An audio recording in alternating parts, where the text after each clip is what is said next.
this next subject, I'm sure you could fill a whole podcast with. So we'll keep it brief. T-Bone Wolk. Yeah.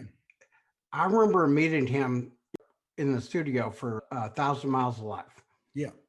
and I remember he was staring me down, and he thought he knew me. And then after I talked to him and I told him what my name was, I said, "Today I'm Terry, not T-Bone."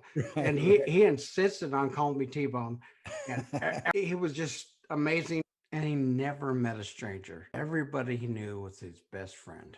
You know, talk to me about him and how important he was to the band. Can't overstate his importance.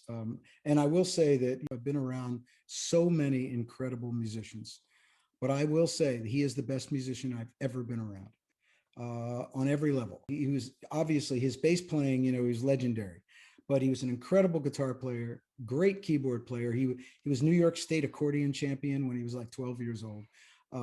Played Zydeco accordion, and you name it, he could play it.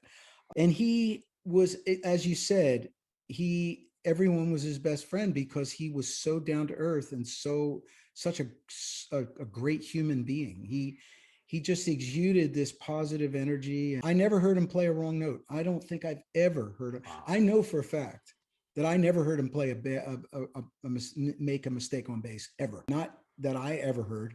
Not live, not in the studio, not ever. And to this day, sometimes when I'm trying to figure out guitar parts and things like that, I'll think, how would he have played this? How would T-Bone have played this? Would he have used a capo? Would he have tuned down, tuned his E string down to D? Would he have, would he finger, what would he, I think about how he would have approached it.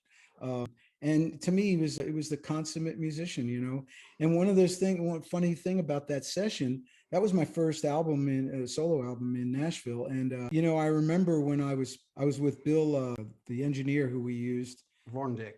Bill VornDick, that's right. And Bill's a real old school Nashville engineer. And I was consulting him, and he said to me, who's going to play bass?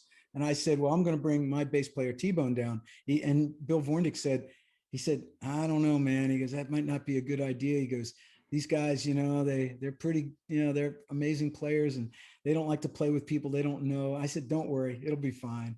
And it was really funny because, of course, they loved him and he was amazing. But after a few days, all these bass players started showing up at the studio. Michael Rhodes and Steve Mackey, they're all like coming and just standing behind the console. And Bill VornDick, the engineer, goes, why are all these bass players showing up? I said, they're showing up to see this dude right here because he's a bad mamma jamma.